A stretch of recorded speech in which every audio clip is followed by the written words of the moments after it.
disappointment in his life. And then he'd be back. I thought he needed to throw a little, read, huge, mega, horribly mean tantrum over this sudden change in his life plan. And then he would boomerang right back to me. Breaking news. He didn't. Some boomerangs don't circle back, apparently. My ex-boyfriend, Jonathan, bolted just like my dad did. And now, after several long months, I've finally come to terms with the realization that he's not coming back. Jonathan, not my dad. I lost any hope of that man returning when I was still drinking out of a sippy cup. So when I called my granddaddy and told him he'd soon be getting a great-grandchild, I also might have mentioned that I was getting married. Since the word delusional is not very pretty, we'll say it was hope that drove me to tell that lie.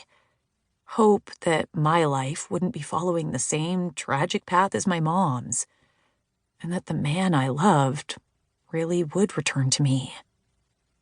Surprisingly, I've maintained this lie pretty well up until now. I've gone home to Kentucky to visit my granddaddy several times since announcing my impending nuptials. But unfortunately, my dear, wonderful fiancé was always too busy with work to be able to come along. The work of a prestigious lawyer waits for no man. And yeah, I have no idea why I also turned Jonathan into a lawyer.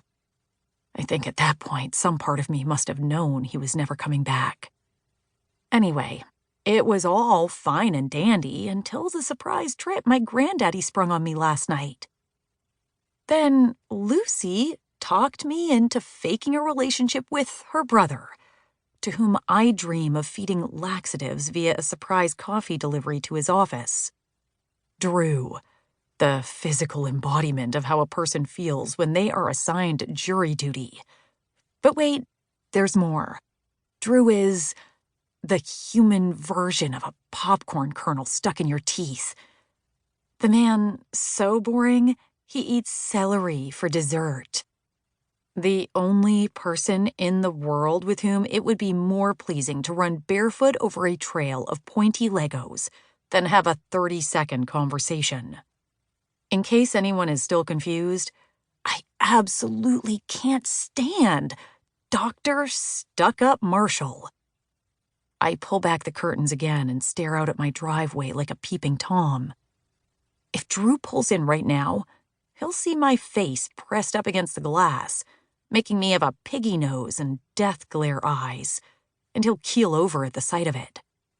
I'm forced to let the curtain fall again when a mom pushing her toddler in a stroller sees me and looks like she might call the cops. Jessie, I'm sure Drew had a good explanation. I know you're determined to hate him, but I promise he's one of the good ones. No, my granddaddy is the only good single man left in the world. And if those old grannies at bingo were smart, they'd snatch him up.